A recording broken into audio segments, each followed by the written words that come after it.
नाशिकमध्ये विवाहितेचा तब्बल 8 वेळा गर्भपात केल्याचा आरोप झालाय। पती आणि सासरकडून विवाहितेचा छळ झाल्याची ही तक्रार नोंदवली गेली आहे। आमच्या जातीची नाही असं म्हणत मानसिक त्रास दिल्याचाही आरोप आहे। पती, सासू आणि सासऱ्याविरोधात गुन्हा दाखल झालाय।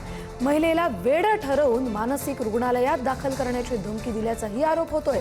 घर घेण्यासाठी पैसे आणि सोन्या चांदीचे दागिने वापरल्याची ही तक्रार आहे। प्रेम विवाहानंतर छळ आणि गर्भपातांची मालिका सुरूच आहे।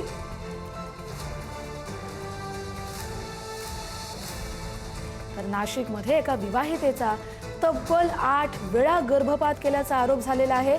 पती आणि सासरकडून विवाहितेचा छळ झाला, तिला गर्भपात करायला भाग पाडलं गेलं। आमच्या जातीचे नाही असं म्हणत तिला मानसिक त्रास दिल्याचाही आरोप नमूद आहे। पती, सासू आणि सासऱ्यांविरोधात गुन्हा दाखल झालाय। नाशिकमधली अतिशय धक्कादायक अशी बातमी। अधिकचे अपडेट घेऊया आपले प्रतिनिधी किरण ताजणे यांच्याकडून। किरण, कस्तुरी खरं म्हणजे नाशिकमध्ये ही धक्कादायक घटना समोर आलेली आहे। विवाहित महिलेने जे आरोप केलेले आहेत ते अतिशय गंभीर आहेत। तब्बल 8 वेळेला तिचा गर्भपात केल्याचा धक्कादायक आरोप तिने केलेला आहे।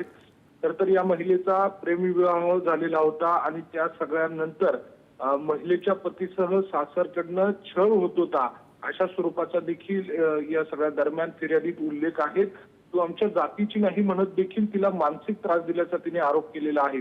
आणि या सगळ्या अनुषंगाने म्हसरूळ पोलीस ठाण्यामध्ये पती विजय महाजन, सासू निर्मला महाजन आणि सासरे दशरथ महाजन यांच्या विरोधात गुन्हा दाखल झालेला आहे।